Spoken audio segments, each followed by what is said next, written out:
Hey guys, welcome back to Safety Optional. Tonight we're working on our Jeep V8 swap project again. We're going to start with unboxing the new parts. Let's get started. Apparently I bought an oil cap. Alright. That is a power steering cap, actually. Oh. Man, I was thinking ahead there. Oh, because you got a reservoir, right? Yeah, yeah, one of these hopefully is a reservoir. They came from like 10 different warehouses like Rock Auto likes to do. So, power steering lines. Cool. Throwing a blank there. Look out. What is this one? I could read that and find out probably. Oh, it's like a... Oh yeah, here's my bracket. The bracket. It costs like $5, so I paid for it. Hold it right here. Oh, there you go. What's that do? It holds the reservoir. It's supposed to hold the reservoir. Okay, cool. Aha! Red reservoir. There we go. Hard to find, right? I mean, that's not a common... That was not easy to find. Yeah, no one carries this. It's not even fancy, though. It's just like a plastic container. Yeah, that's the pulley that we needed, which was for the power steering pump, I think. Yeah. Cool. So yeah, when you order a power steering pump, that's pulley. That's what you got. This is another line. Hold on. We've been forgetting the magnets. Oh no, we haven't. I've been lining them up here. All right, there we go. All right. Oh. 4 power steering lines. Oh, these I haven't seen these magnets yet. It's been a while since I've... Okay, let's put those in place. One of these is a part for You got the car? don't believe that. Compressor. Sandin R134A. Can only do one thing. Yep.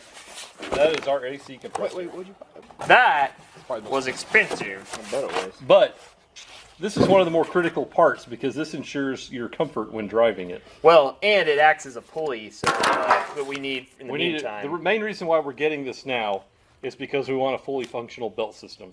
So let's go ahead and let's get started. So we discovered whenever we took the engine out, there was a lot of rust here underneath where the battery tray was. So off camera, or in the meantime, Eric's cut this out and it's ready to have a new piece patched in. So we're going to patch that in tonight. And then I guess we can go ahead and get started. We need to do a little bit of Project Binky cardboard aided drafting on that. So let's go. Yeah, what are we gonna? Well, obviously, like Evan said, we're gonna put a bead of weld around there to mate those two pieces together. We're gonna have to cut that out of using a grinder or something. What stock? do we have? Let's go find some. Pretty thin. I mean, this isn't exactly robust. What do you got? I would say like 11 gauge. We should have a lot of wings last year. Someone different's cooking the turn. All right, so we got a little bit of scrap plate steel here. This right here is probably, that's 1/4 inch. So that'll be the plate that we're going to use for the transmission cross member. And then this plate right here is pretty heavy duty stuff, but this is what we're going to use to patch underneath the battery tray. My guess is 11 gauge. 11 gauge is your guess? Okay.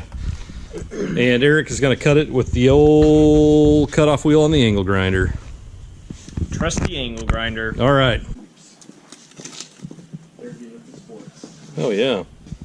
Need a little bit of clearance here. I had to cut some of that out. I think that's might good. want to That's trim really... that off. It's pretty. It's going to fit in there. Go ahead and trim it just a hair right there, Right and then here, we'll and then a transfer little the bit right template over to the steel.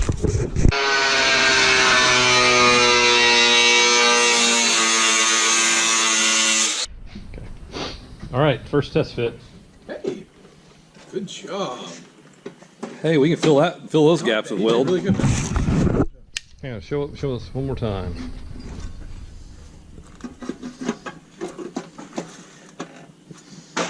Yeah, we can fill those gaps. Yeah. Even if we need to take it up front and use the fancy Big TIG setup. Good job, Colin. So, despite having a full machine shop at our disposal and a really nice Miller or Lincoln, We have a Miller. a really nice Miller MIG and TIG setup, about 50 yards that way. It does not run off 110 though. There's no 220 or 240 volt power back here. And we would have to open another door and roll this all the way around to the other side of the building and then through the machine shop to get to the welder. So instead of having the really nice Miller rig, we're going to use a 110 Harbor Freight MIG welder. That's right. Well, last time we rolled this thing out, we wrecked it, remember? That's right. Yeah, good point. We almost endangered the actually nice vehicle. Oh,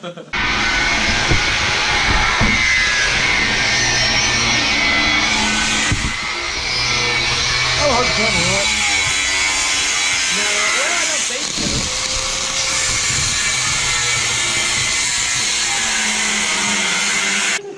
Six. He was like, well, it'll probably cost 6. And I was All like, right.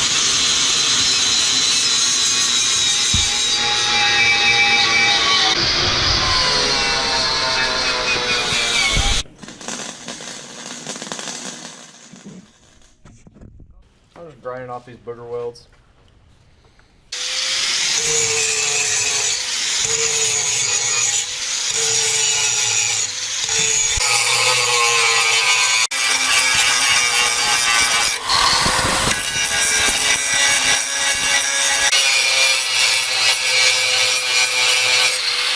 So while they're working on patching the hole over here, I'm going to work on fabricating the bracket that's going to mount the transmission from the Chevy to the transmission bushing from the Jeep.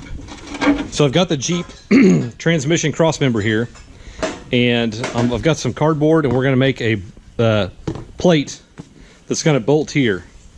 And then it'll have another plate that bolts to the transmission, and then some vertical plates that are going to bridge the gap and tie the two together. So this is the bushing, the mount that goes on the crossmember. And over here, there's the the other plate that I'm going to need.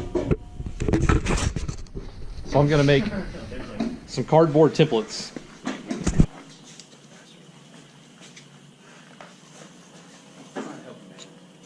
Did you really rip it off? Did it work? Okay. I thought you had like, I thought you had. There's a template for one plate. oh no, I need to sell that radiator. Nah, no one wants a radiator. You never know. Now, if it worked. There we go. There's an outline of what we got underneath there, what we need to match our bolt hole Oh, I spacing. think I already.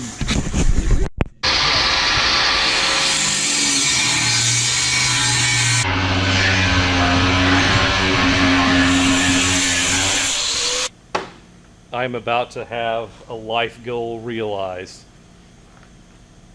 I finally get to join the ranks of This Old Tony and AVE on my YouTube channel. This is awesome. All right. So what we're going to do is we're going to machine these plates to fit our parts here. Tell me about this mill.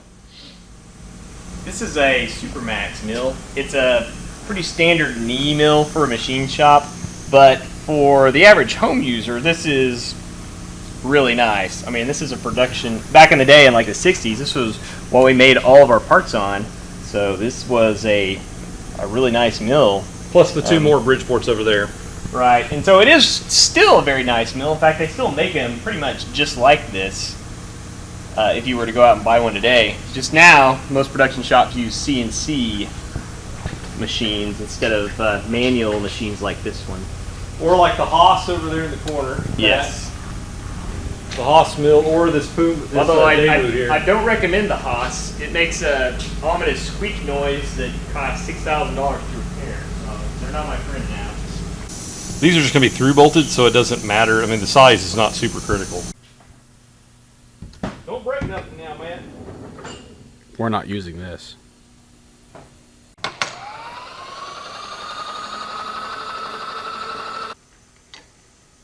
No. We didn't want to drill that. I agree. Is she pressured up enough? Yep, she's pressured up enough. I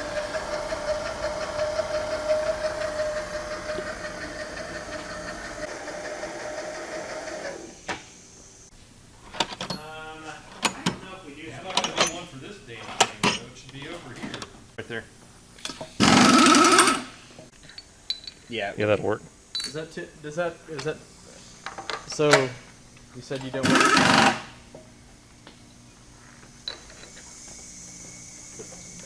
Let's see if this chip looks better. This one's got to be pretty cool to watch. It's like halfway. Okay. Pull that good.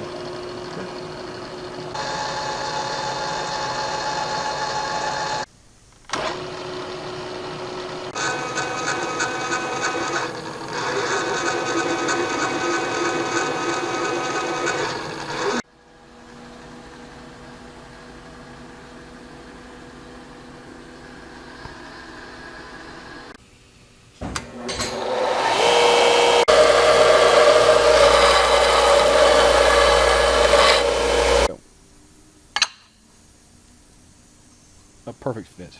Yep. That'll work. All right, so we've now machined our plates that are going to be our adapter to go from the Jeep transmission mount to the Chevrolet transmission. So this one matches the Chevy mount. This one matches the Jeep one here. So these plates are ready. All we need to do is now fabricate a part to go in between and weld it up. But because we need to fly the engine in and test fit all this to machine the parts, we're going to wait until next time to fly it in and do all that work. So stay tuned. You got that. Are you sleeping here? I'll have to go 10 minutes. Put it back in there after I was done.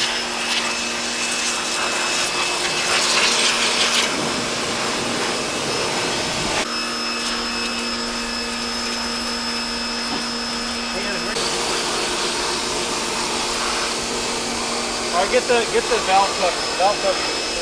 This is kind of not.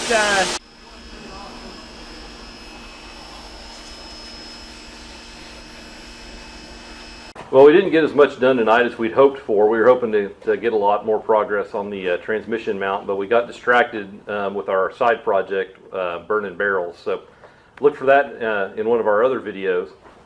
But tonight we got the engine cleaned off and ready to start working on next time. We unboxed all our parts that finally came, and we just got word that our wiring harness shipped today, which is one key part that we've been waiting on.